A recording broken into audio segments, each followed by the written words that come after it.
ఇప్పుడున్న దాంట్లో కంపారిజన్ గురించి చెప్పాలంటే ఏం చెప్తారు మీరు? కంపారిజన్ చెప్పుకోవడం చాలా బాగుంటుంది, చేస్తే కానీ చాలా చాలా ఇబ్బందిగా ఉంటుంది. ఇబ్బందిగా ఉంటది. ఎస్, ఎవరికి ఇష్టం ఉండదండి. అవును. కానీ కొన్ని సిచ్యువేషన్స్లో కంపారిజన్ కంటే యూనో అంటే చిన్న చిన్న విషయాల్లో ఇది బాగుంది, ఇలా ఉంటే బాగుంటుంది అని చెప్తే బాగుంటుంది. కానీ ఇది బాగుంది, నువ్వెందుకు బాగాలేవు అంటే బాగోదు, అవును. ఎవరికి నచ్చదు. సో కంపారిజన్ అనేది నేను ఈ జనరేషన్కి అని స్పెసిఫిక్గా చెప్పను, ఎందుకంటే అది ఎప్పుడో వస్తుంది. సో అందుకే మెన్షన్ చేయలేదు నేను. అదే చెప్తున్నాను కదండి. సో కంపారిజన్ అనేది ఎప్పటి నుంచో ఉంది, ఉంటుంది, ఉండబోతుంది అనే పాయింట్ నేను చెప్పకూడదు. కానీ సో ఇన్ సింపుల్గా చెప్పేస్తాను. కంపారిజన్ అనే పాయింట్కి వస్తే ఎవరికి ఈవెన్ మనం అది కూడా ఎట్లా ఎక్స్ప్రెస్ చేస్తున్నాం అనే దాన్ని బట్టి మీ రిజల్ట్ ఉంటుందండి. Simple line, how you express.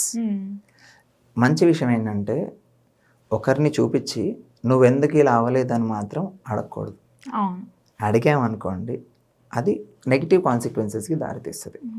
అది ఏ హ్యూమన్ బీయింగ్కి కూడా నచ్చదు, చేయకూడదు కూడా అని పెద్దవాళ్ళు చెప్తూ ఉంటారు.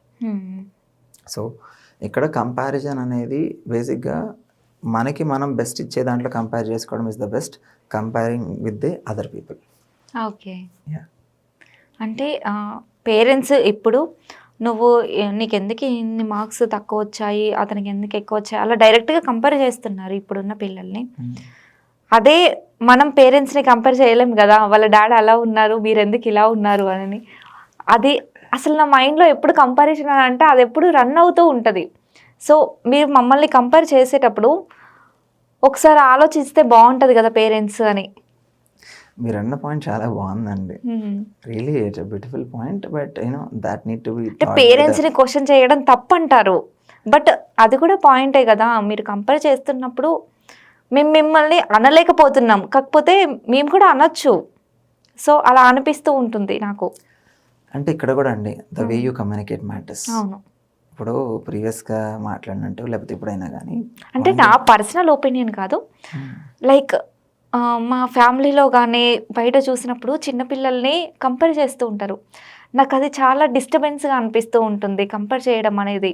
ఎందుకంటే వాళ్ళకు నచ్చితే చేస్తారు, నచ్చకపోతే వాళ్ళు ఏం చేస్తారు. ఇప్పుడు అందరూ ఎవరి ఒపీనియన్స్ వాళ్ళకు ఉంటాయి, ఎవరి టాలెంట్ వాళ్ళకు ఉంటుంది. కానీ వాళ్ళ పిల్లోడు అలా చేస్తాడు నువ్వు ఎందుకు చేయట్లేదు అని చాలామంది కంపేర్ చేయడం చూశాను నేను.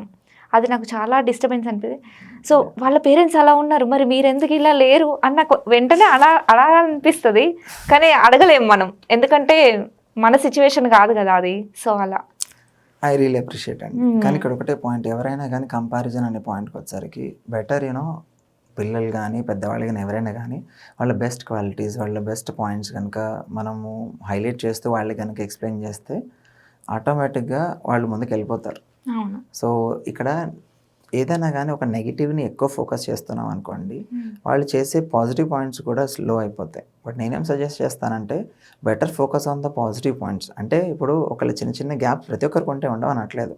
అంటే నువ్వు ఇది చేయలేకపోతున్నావు అని చెప్పే ముందు వేరే వాళ్ళ టాపిక్ తీసుకురాకుండా కనుక వాళ్ళు నాన్న ఇది బాగా చేస్తే చాలా బాగా చేస్తున్నావు, ఇది కూడా చేస్తే చాలా బాగుంటుందేమో ఒకసారి ఆలోచించని చెప్పారనుకోండి, నీకు ఇంట్రెస్ట్ ఉందా, చాలా చాలా బాగుంటుంది. అవును నీకు ఇంట్రెస్ట్ ఉందా అంటే మనం చెప్పే విధానాన్ని బట్టి కూడా వాళ్ళకి ఇంట్రెస్ట్ లేకపోయినా ఇంట్రెస్ట్ వస్తుంది. అదే నా ఒపీనియన్. సిమిలర్ అండి, ఏదైనా కానీ the way we communicate matters. Okay అండి. ఇప్పుడున్న జనరేషన్ చూసుకుంటే రిలేషన్షిప్ కన్ఫ్యూజన్ అనేది చాలా ఎక్కువ అయిపోయింది. అంటే అదా ఇదా ఏం చేయాలి, ఎలా చేయాలి, కన్ఫ్యూజన్ అనేది చాలా ఉంది. ఎందుకు ఈ కన్ఫ్యూజన్? ఇక్కడ చెప్పాను, జనరేషన్కి ఐడియాలజీస్ మారుతున్నాయి. ఐడియాలజీస్తో పాటు వాళ్ళ యొక్క వే ఆఫ్ థింకింగ్ కూడా మారుతుంది. సో అది కూడా మ్యాటర్ అవుతుంది ఇక్కడ. ఇప్పుడు ఇది నాకు రైట్ చాయిసా, అది నాకు రైట్ చాయిసా అనే దగ్గర క్వశ్చన్ మార్క్స్ ఉన్నాయి. ఎందుకంటే అక్కడ పరిస్థితులను బట్టి అండి, ఒకటి పరిస్థితులను బట్టి ఉంటుంది, తర్వాత వాళ్ళు చూస్ చేసుకున్న మనుషుల్ని బట్టి ఉంటుంది. ఇక్కడ రిలేషన్ అనేసరికి బేసిక్గా మనం ఓన్లీ ఒక గర్ల్ ఒక బాయ్ మధ్యలో అవసరం లేదు. Relation is relation between the person to person. దీన్ని మనం స్పెసిఫిక్గా ఫోకస్ చేయాలి. ఇక్కడ అన్ని రిలేషన్స్లోనూ ఎక్స్పెక్టేషన్స్ ఎక్కువైపోయాయి. సో ఈ ఎక్స్పెక్టేషన్స్ ఎక్కువ అవ్వడం వల్ల ఆటోమేటిక్గా ఆ ఎక్స్పెక్టేషన్స్ వాళ్ళు రీచ్ అవ్వట్లేదు అనేసరికి ఫ్రస్ట్రేషన్ యాడ్ అవుతుంది, స్ట్రెస్ యాడ్ అవుతుంది. So acceptance is very very very important for everything. This acceptance will give you the best solution. అంటే వారిని వారిగా యాక్సెప్ట్ చేస్తే ఆటోమేటిక్గా అన్ని ప్రాబ్లమ్స్ సార్ట్ అవ్వడానికి చాలా అవకాశాలు ఉన్నాయి. Okay. Acceptance is main in relationship. అది యాక్సెప్టెన్స్ లేకపోవడం వల్ల ఏమవుతుందంటే looking for the different choices, different opportunities and all అలా జరుగుతుంది. ఓకే అండి. థ్యాంక్ యూ శ్రీకాంత్ గారు.